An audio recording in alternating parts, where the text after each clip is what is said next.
High साथीहरू, हजुरहरूले chicken mutton हाँसको choila धेरै खानुभएको होला, तर आज मैले सोयाबिनको छोइला बनाउँदैछु। सबैभन्दा पहिला एउटा बलमा सोयाबिन राख्ने, त्यसमा तातो पानी हालेर एकछिनसम्म यसलाई छोपेर भिज्न दिने। सोयाबिन भिज्दासम्म मैले यहाँ खलमा लसुन, हरियो खुर्सानी, अलिकति टिमुर र बोइल गरेको 2टा टमाटर पनि लिएको छु। यो सबै गरेर मैले यसलाई खलमा पिन्छु। खलमा पिन्दाखेरि मिठो स्वाद आउँछ, त्यसकारण मैले यसलाई खलमै पिन्छु। अब यो टमाटरको प्युरी पनि रेडी भयो पिनेर।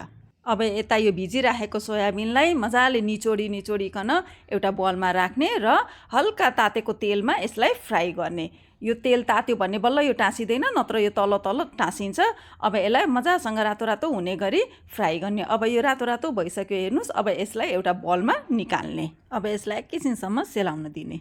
अब यो सेलाइसकेको सोयाबिनमा काटेर राखेको लसुनको पत्ता, लामो काटेको प्याज, लसुन, अदुवा, धनिया पत्ता र अघि मैले बनाएको टमाटरको प्युरी, नुन, थोरै टिमुरको छोप र थोरै भुटेको जिराको धुलो पनि मैले यहाँ हाल्छु, र अब अलिकति बेसार धुलो पनि।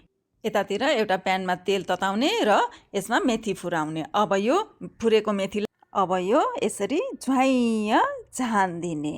मेथीले झानिसकेपछि अब लास्टमा यसमा सर्र कागती निचोड्ने। कागती निचोडेर यसलाई मजाले मोलिसकेपछि अब यो मिठो सोयाबिनको छोइला चिउरा भुजासँग खानको लागि ट्वाक्क परेको छोइला रेडी।